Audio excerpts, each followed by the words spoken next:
Thanks, Juliet. And good morning to everyone. So before I get into my talk, let me introduce myself. So I'm a postdoctoral scholar working with Dr. Bonhood, Pupil Ehrenbeck in the Department of Marine Chemistry and Geochemistry. I finished my doctoral studies this August, so I joined HUI beginning of this month. So I'm still struggling with the cold outside. But I moved from Miami. So is there any hard rock geochemist in this room? Oh, you are, okay. So at least I have someone.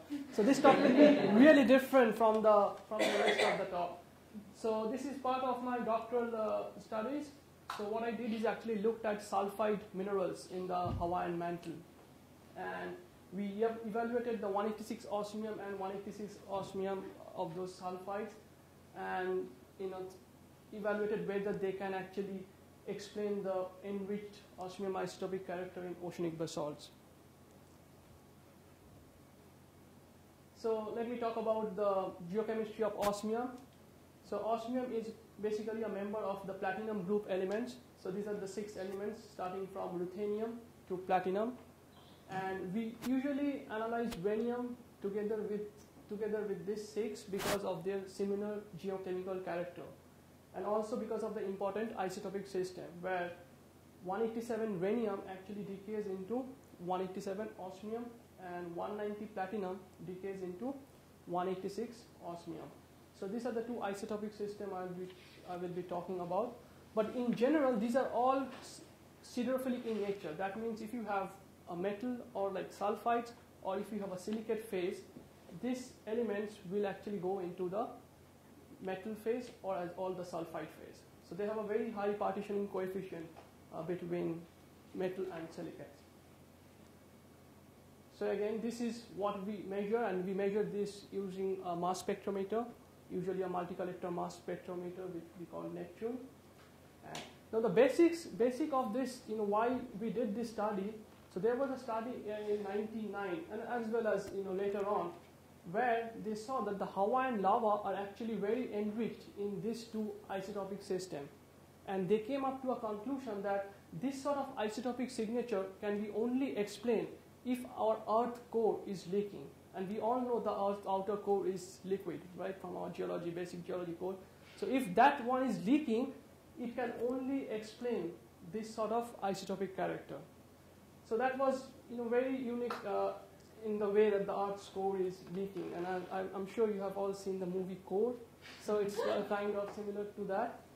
But then we thought, because since sulfides, the PG has a very high partitioning coefficient for sulfides.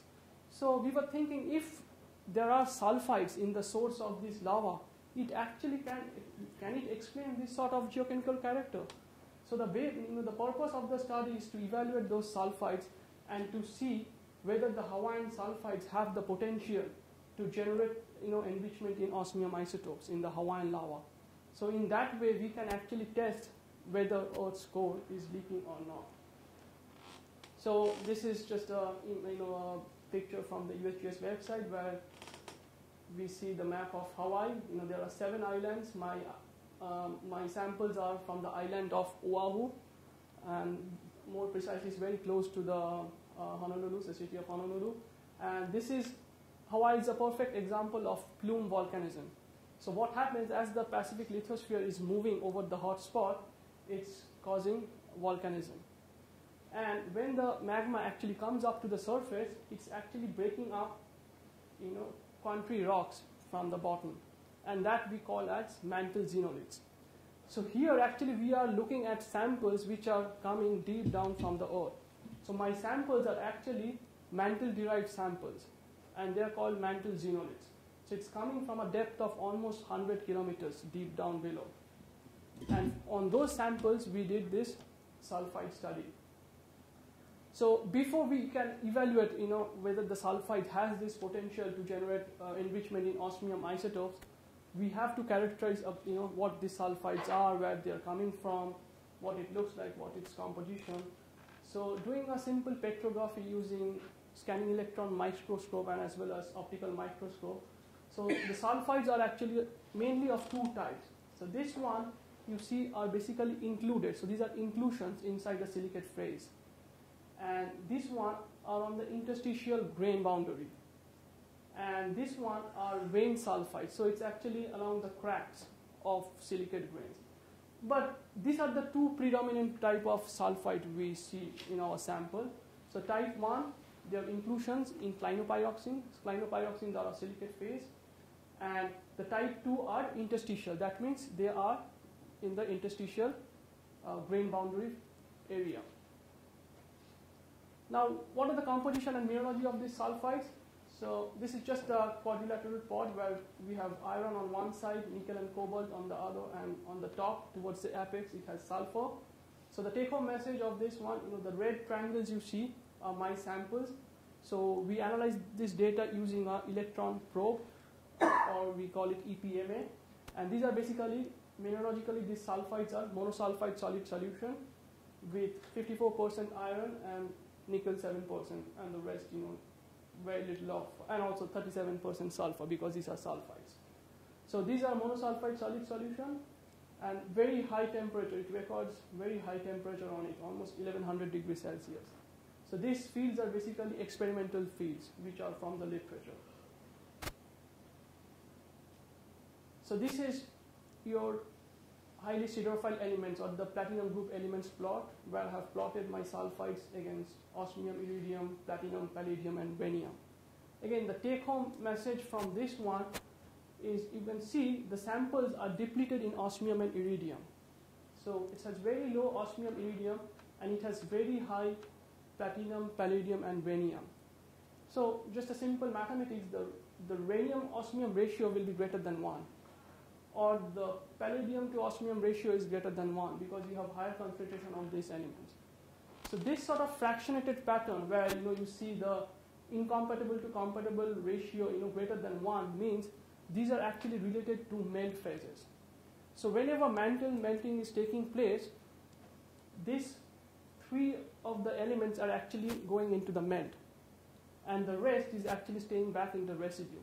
So this sort of signature can only be explained if these sulfides are melt related. So what's happening as the main magma is coming up, it's hitting the immiscibility curve, and there is a second separate sulfide phase which is separating. So these are the source of these sulfides. So the next obvious question is, if we say these are immiscible melts, then how much sulfide immiscibility actually occurs, and what's the parental melt for it? So here what we did, we actually calculated the melt which will be actually in equilibrium with the sulfides, and it is very similar to one of the main stages of Hawaiian lava, which is called rejuvenated stage. And taking that as the parental melt, we actually did a sequential immiscibility modeling where from a parental melt we separated out sulfide at gradual steps, and then we came up to the conclusion that only 0.4 weight% of immiscibility actually can explain the entire range of osmium, iridium, what we see out here. And then the $1 million question, whether Earth's outer core is leaking or not. So out here what you see, this is a plot, it's a bivariant plot where I have plotted 186 osmium on the y-axis and 187 osmium on the x-axis. And here you see basically the Hawaiian lava field.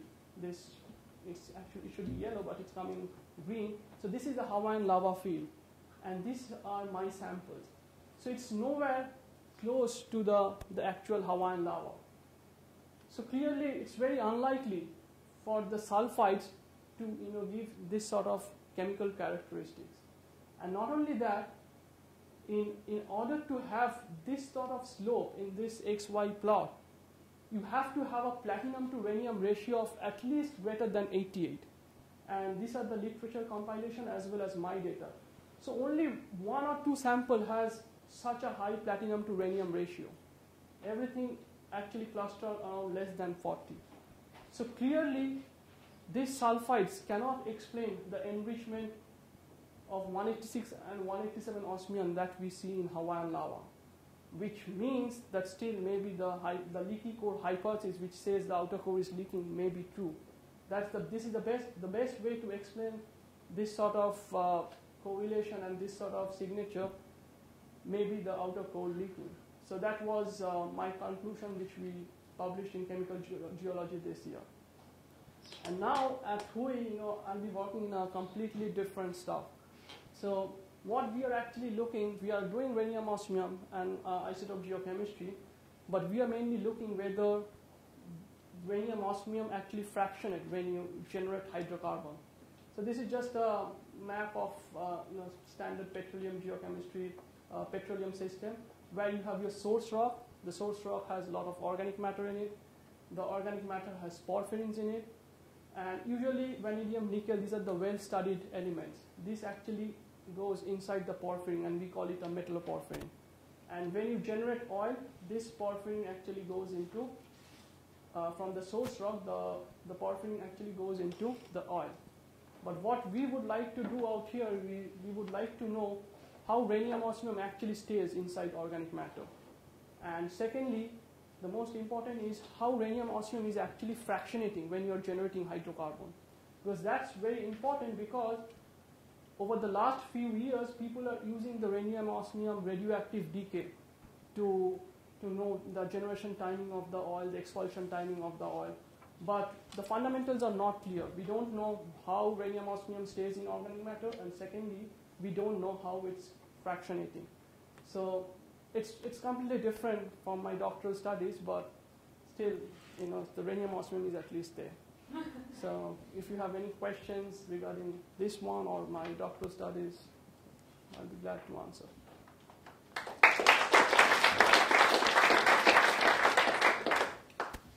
Yeah. Question, Ginger? Go ahead. Can you study in Hawaii the samples help us to understand whether the mantle plume is coming from the common boundary or from the Yeah, you can not by geochemical studies, but yeah, you can do like rigorous models and modeling. You can do that, like how fast it's coming from the, like how the mantles are coming to the surface, or how the mantle plume. Well, there are a lot of controversies from where the mantle plume is actually originating. Whether it's coming from the core mantle boundary or whether it's coming from the upper mantle, lower mantle boundary. Yeah. So, but yeah, you can do it. You can. I don't know how to do it like with geochemistry, but with geophysics and all, I read papers. They actually did it. Okay. Thank you very much. Thank you.